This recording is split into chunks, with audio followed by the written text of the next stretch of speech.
محترم ناظرین، یہ جو ہم آپ کو جگہ دکھا رہے ہیں یہ وہی جگہ ہے جہاں پر اصحاب الفیل کے اوپر اللہ کا عذاب آیا تھا۔ یہ جگہ مینا اور مزدلفہ کے درمیان واقع ہے۔ اس جگہ کا نام محصر ہے۔ تو آپ اس جگہ کو دیکھ سکتے ہیں کہ کس طرح پرندوں نے ان کے اوپر کینکریاں مار کے ان کی فوج کو ہلاک کیا تھا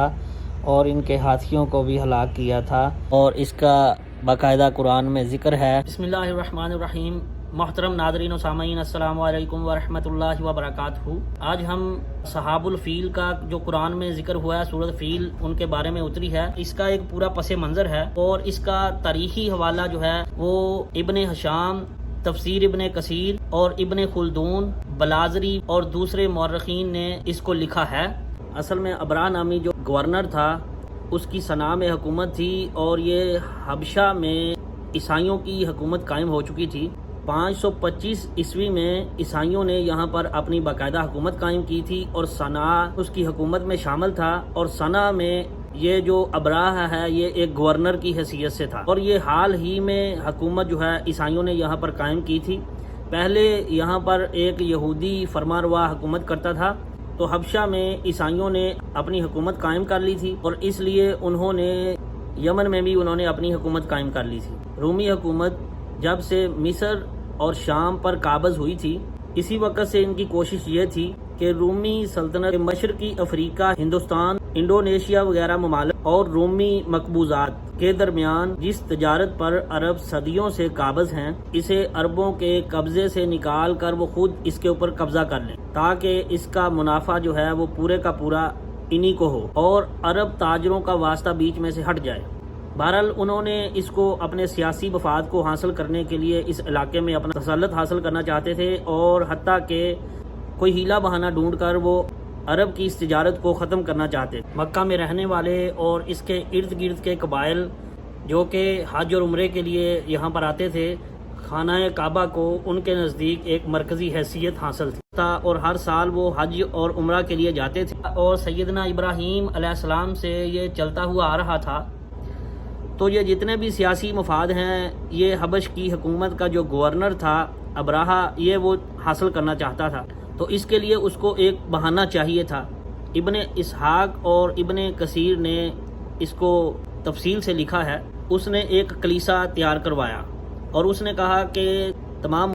مکہ میں رہنے والے اور اس کے ارد گرد کے قبائل اس کا حج کریں اور طواف کریں اور خانہ کعبہ کو نہ جائیں۔ لیکن ایک بندہ تھا، قریش کے کچھ نوجوان تھے جو اس نے کلیسا تیار کروایا تھا، اس میں جا کر اس نے غلاظت پھیلا دی۔ تو جب اس بات کا اس کو علم ہوا، جس کی وجہ سے اس کو موقع مل گیا کہ وہ خانہ کعبہ کے اوپر حملہ کرے، حالانکہ وہ اس سے اپنے سیاسی مفاد حاصل کرنا چاہتا تھا، اور اس طرح اس نے بڑا لشکر تیار کیا۔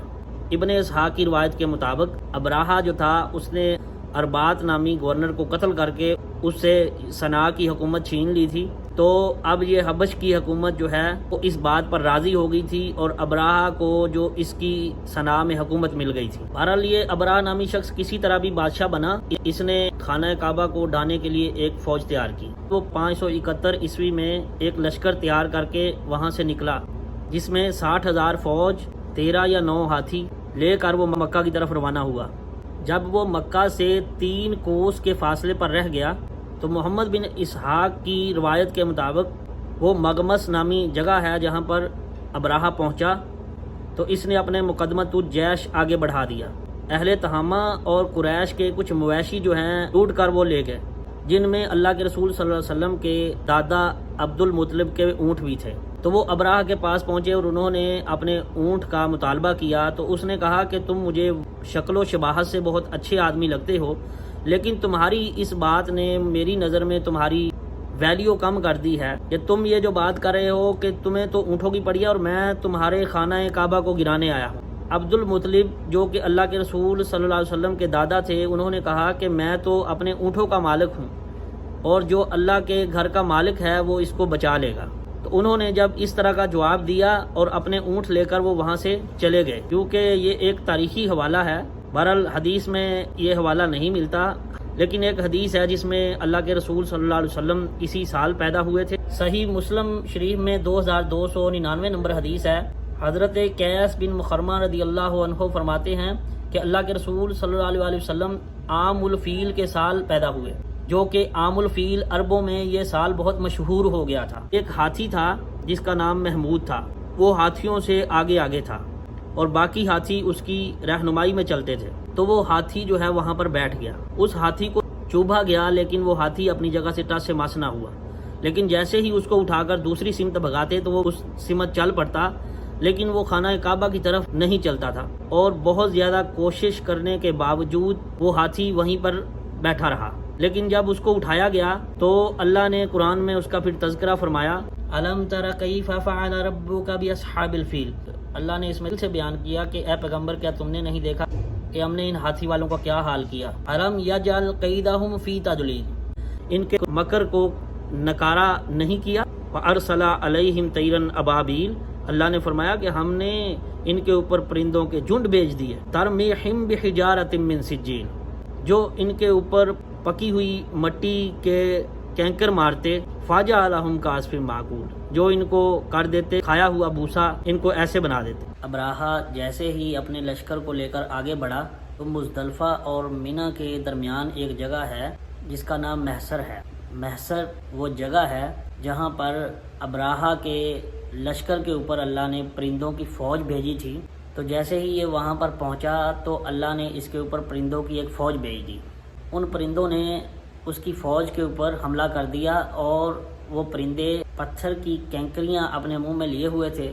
وہ جیسے ہی کسی فوجی کے اوپر گرتی تھی اس کی جلد پھٹ جاتی، اس کا گوشت پوست جو ہے وہ ہڈیوں سے علیحدہ ہو کر زمین پر گر جاتا، اور اس طرح وہ فوجی جو ہے ہلاک ہو جاتا۔ اور ابراہا کا بھی یہی انجام ہوا۔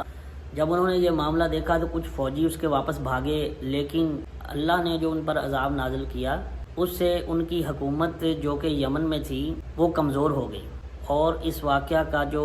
یمن کے اوپر بہت برا اثر پڑا۔ صحیح مسلم اور ابو داؤد کی روایت کے مطابق کہ رسول اللہ صلی اللہ علیہ وسلم جب مزدلفہ سے منی کی طرف چلے تو محصر کی وادی میں جیسے ہی اللہ کے پیغمبر پہنچے تو آپ نے اپنی رفتار تیز کر دی۔ امام نبوی رحمۃ اللہ علیہ اس کی شرح کرتے ہوئے کہتے ہیں کہ اصحاب الفیل کا واقعہ اسی جگہ پر پیش آیا تھا، اس لیے سنت یہی ہے کہ آدمی یہاں سے تیزی سے گزرے۔ اسی طرح امام مالک اپنی موطا میں روایت کرتے ہیں کہ اللہ کے رسول صلی اللہ علیہ وسلم نے فرمایا کہ مزدلفہ پورے کا پورا ٹھہرنے کی جگہ ہے، مگر محصر کی وادی میں نہ ٹھہرا جائے۔ اور اس طرح تاریخ سے یہ ہمیں معلوم ہوتا ہے کہ یمن کی جو حکومت ہے وہ واقعہ فیل کے بعد حبشی حکومت کا وہاں سے مکمل خاتمہ ہو گیا، اور جگہ جگہ پر بہت سے یمن کے سرداروں نے علم بغاوت بلند کر دیا، اور ایک سردار نے شاہ ایران سے مدد طلب کی، اس نے فوج بھیجی اور بڑی آسانی سے انہوں نے اس کو فتح کر لیا۔ تو اسی طرح ہم نے ایک ویڈیو بنائی تھی جس میں ہم نے بتایا تھا کہ شاہ فارس کی طرف سے جو بادشاہ ہوتا تھا یمن میں اس کی طرف سے گورنر مقرر ہوتا تھا۔ تو اسی طرح اللہ کے رسول صلی اللہ علیہ وسلم نے جب خسرو پرویز جو کہ ایران کا بادشاہ تھا، شاہ کسریٰ، جس کو اللہ کے رسول صلی اللہ علیہ وسلم نے خط لکھا تھا، ہم پہلے اس کے اوپر ایک ویڈیو بنا چکے ہیں، اس لیے ہم اس کا ایک سرسری سا ذکر کریں گے کہ جو خسرو پرویز تھا جب اس کے سامنے خط گیا تھا اللہ کے رسول صلی اللہ علیہ وسلم کا، تو اس نے اس خط کو پھاڑ دیا تھا اور اس کو ہوا میں بکھیر دیا تھا۔ تو اس نے خط لکھا تھا بازان کو، جو کہ یمن کا گورنر تھا۔ یہ یمن کی جو حکومت تھی یہ اس وقت بنی تھی، اس لیے تاریخی حوالوں سے یہ ہمیں پتہ چلتا ہے کہ یمن میں اس وقت بازان جو تھا وہ گورنر تھا شہنشاہ کسریٰ کی طرف، تو اس نے بازان کو خط لکھا تھا کہ نعوذ باللہ مدینے کے محمد کو گرفتار کر کے میرے سامنے پیش کیا جائے۔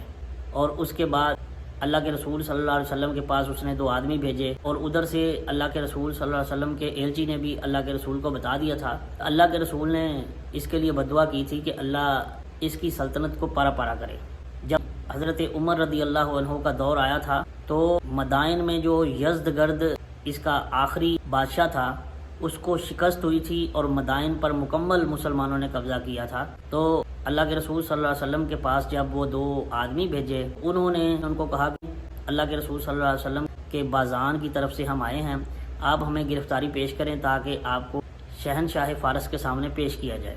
تو تو اللہ کے رسول صلی اللہ علیہ وسلم نے ان کو کہا کہ تم میرے پاس کل آنا. تو اگلے دن جب وہ گئے تو اللہ کے رسول صلی اللہ علیہ وسلم نے فرمایا کہ تمہارا بادشاہ جو خسرو پرویز ہے اس کو اس کے بیٹے نے قتل کر دیا ہے. یہ غیبی خبر تھی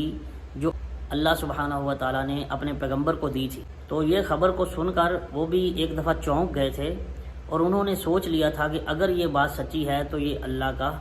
سچا رسول ہے صلی اللہ علیہ وسلم. تو جب وہ دونوں آدمی بازان کے پاس واپس پہنچے اور انہوں نے بتایا کہ مدینے کے محمد صلی اللہ علیہ وسلم نے ان کو یہ پیغام دیا ہے تمہارا بادشاہ اپنے بیٹے سے قتل ہو گیا ہے اور اس وقت اس کی گدی پر اس کا بیٹا جانشین ہے. تو یہ خبر جب بازان کو پہنچی اللہ کے رسول کی خبر اس کے پاس جلدی پہنچ گئی، لیکن ابھی تک یہ بات اس کو کنفرم نہیں ہو سکی تھی کیونکہ اس وقت خبر رسانی کا نظام اتنا تیز نہیں تھا، جس کی وجہ سے اس کو شیرویہ کا خط جو ہے وہ لیٹ پہنچا. جیسے ہی شیرویہ کا خط پہنچا تو اس نے بتایا کہ اس وقت شاہ فارس کی گدی پر میں بیٹھا ہوں. تو اسی وقت بازان جو تھا وہ اللہ کے رسول کے اس معجزے کو دیکھنے کے بعد فوراً کلمہ پڑھ کر مسلمان ہو گیا تھا.